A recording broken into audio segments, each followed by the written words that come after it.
Hi, my name is Joshua Saunders. I work over at EOS Fitness in Avondale, Arizona. I am the lead personal trainer there. I've been a personal trainer now for almost 2 years.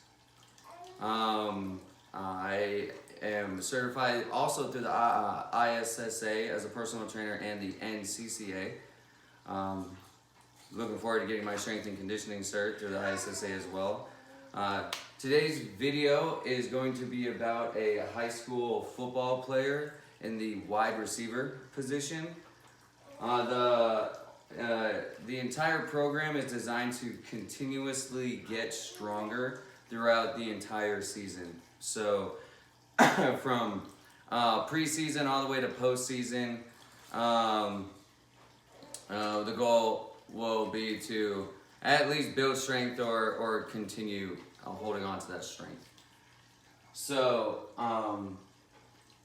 each day will begin with a dynamic warm-up, which I will include a video on, and a cool down, which I will also be including a video on. The dynamic warm-up will be for about 10 minutes.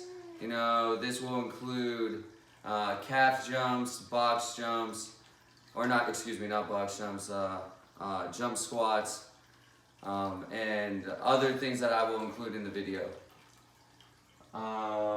When the day is over, we'll do our cool down, which will be in the form of walking around, hands above our head, trying to come back down to normal. We'll be doing stretches.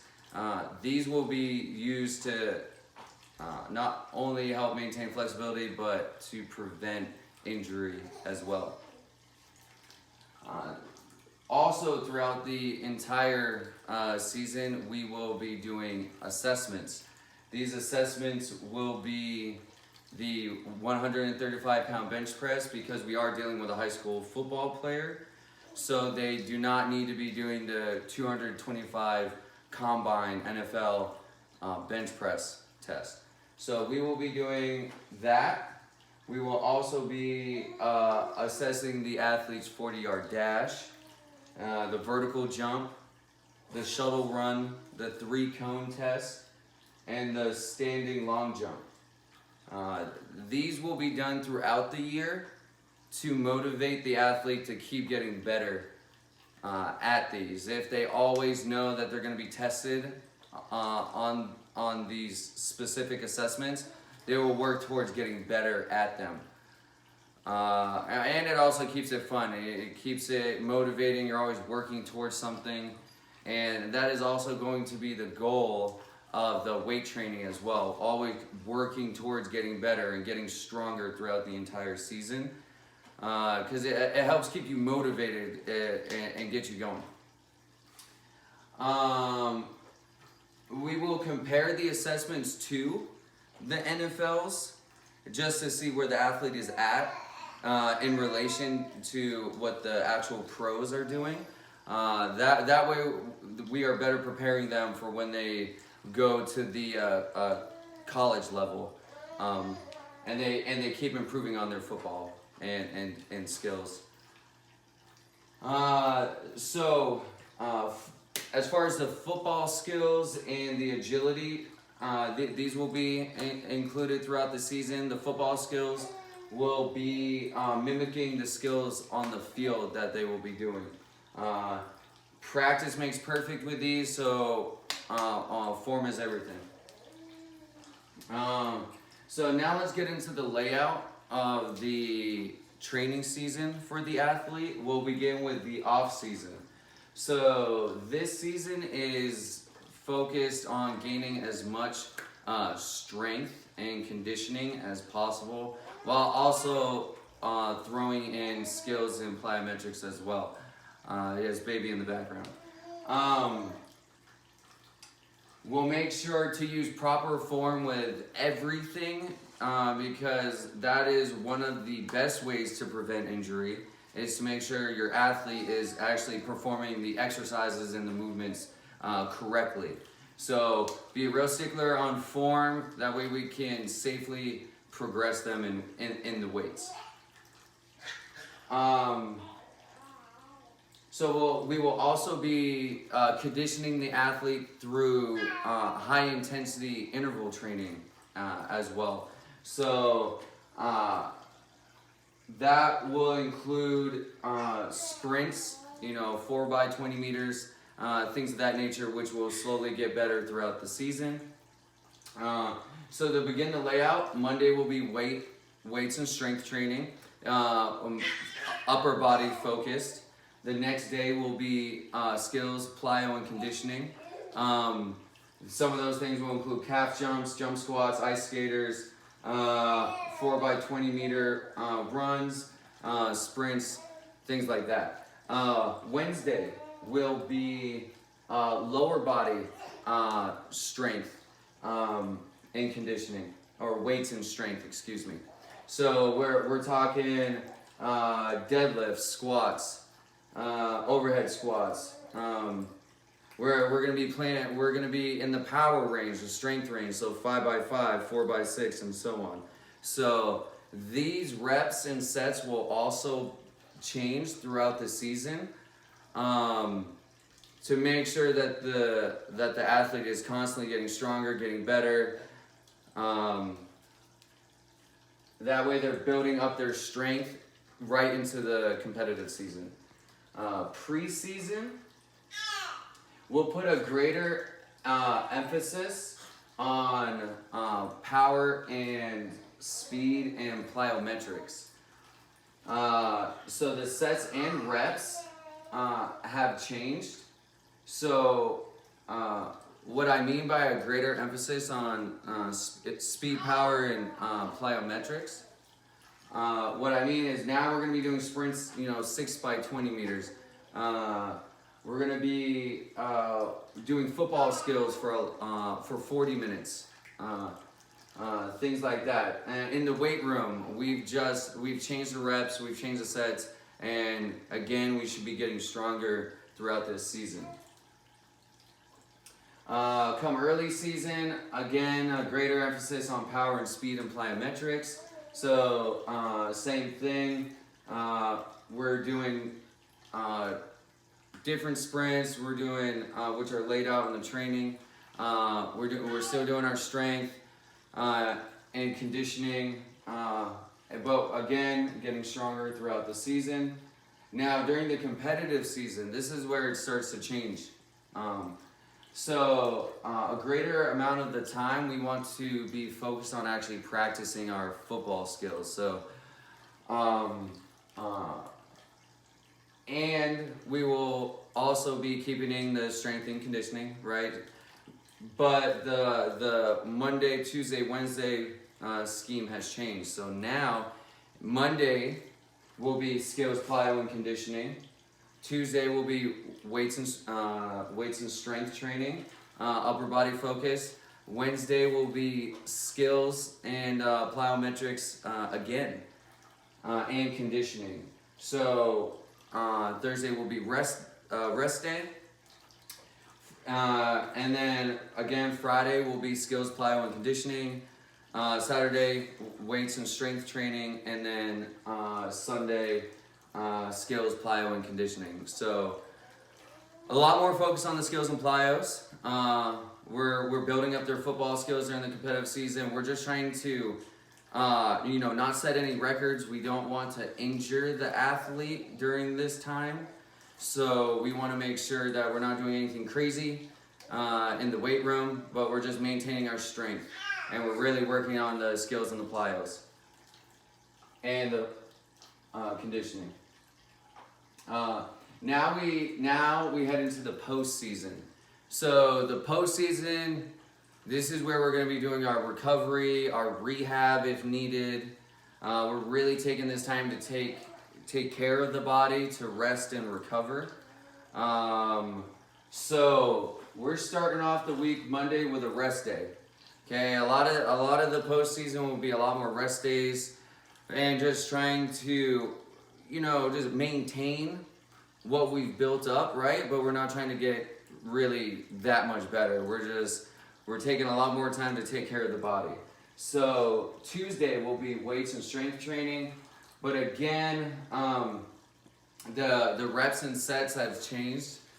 So this will be, bench 2 sets of 10. So, we're not going super heavy anymore. We're just maintaining the strength in the muscles, but not trying to set any records. Thursday will be a rest day.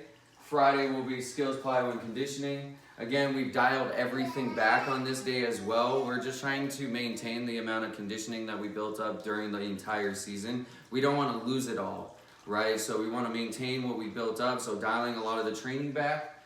And then Saturday will be strength and weight training for our lower body.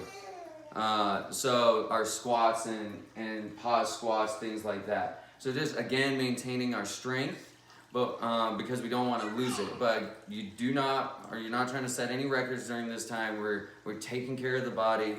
If your athlete has any injuries, this is where you want to start focusing on rehabbing everything, taking all the necessary steps needed to get that athlete back to 100%, so that when we start the next season, they're ready to go, they're ready to get stronger and get better during the entire season.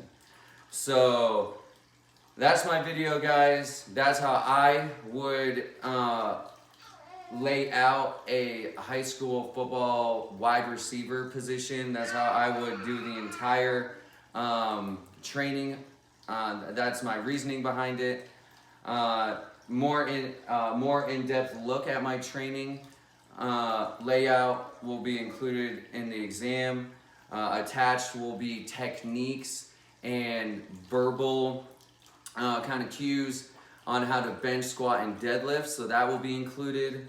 Warm-up will be included, and a cool down will be included. So thank you for watching. Thank you for your time, and have a great day. So to begin each training session, we'll want to start it out with a dynamic warm-up. This can be a bunch of things kind of strung together. I'm just going to give you an example of what my athlete would be going through. So the first thing that you would want to do and start out with is do some walking, bringing the knee into the chest, just like that. And then do that for about 10 yards and turn around, walk back for another 10, just slowly warming everything up. Next, we would want to go into calf jumps. So this can be done for a number of reps or time. So in the layout of the training, we write out reps, times, things like that. Next dynamic warm-up that we should be doing can be jump squats. Just laying soft on the feet, rebounding right back up, slowly building up that stretch shortening cycle. Next could be high knees, right? So high knees either running forward or backward or just in place. Just enough to get the body warmed up. Start to breathe a little heavy. That way we're not going into our workout cold. So you would want to do these warm-ups for about 10 minutes. Just enough to get going, but not enough to burn out the athlete. So don't need to be doing like a lot of sprints or anything crazy, just warming up the body. As far as the plyometrics that we would be doing, some of them that I'll show you will be used with a set of cones. So these are called skiers. So you would want to start on one side, hop to the other,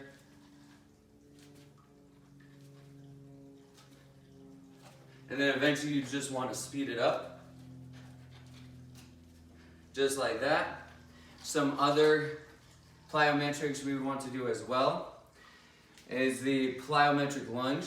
So going from here to here.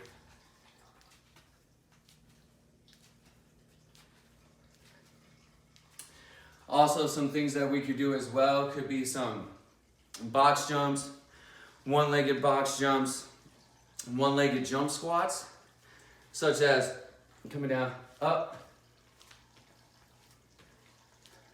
then switching feet,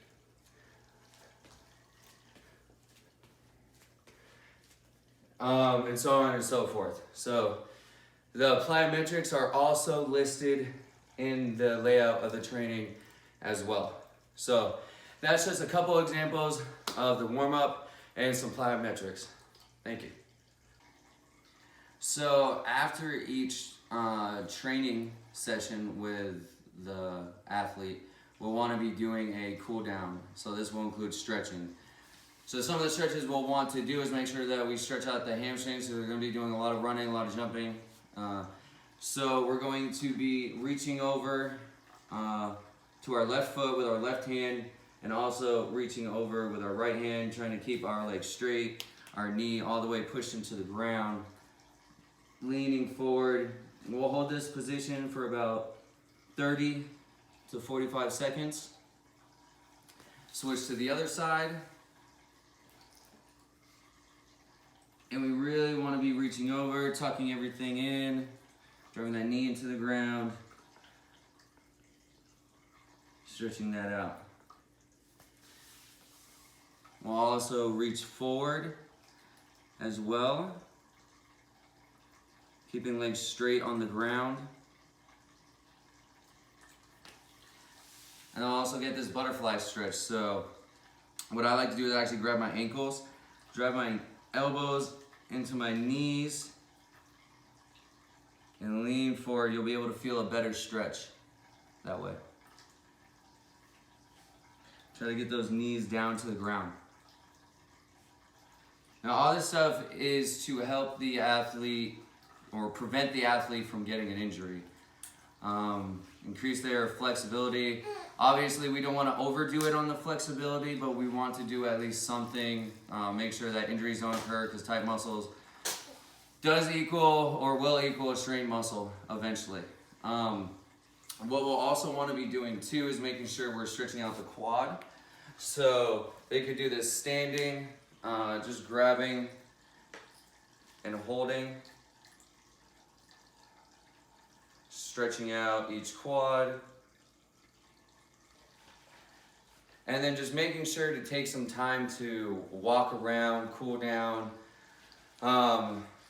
let their body calm down, and get back to normal. So that is how I would complete our athlete's training session.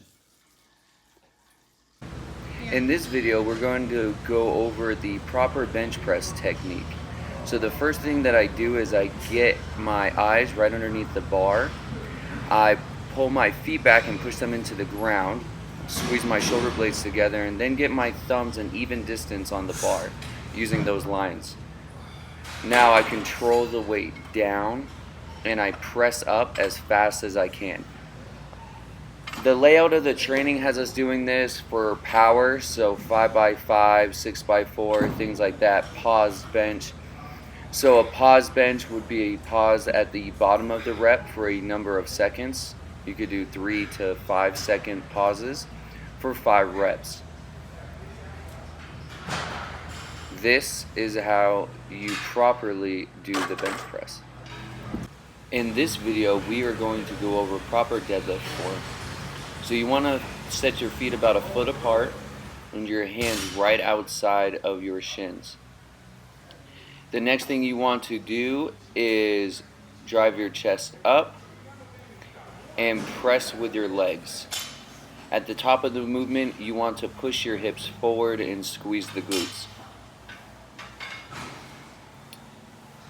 Always control the weight down so that you do not use your lower back to lower the weight. You want to make sure you control the weight the whole way through. Drive up as fast as you can. This is how you properly do the deadlift.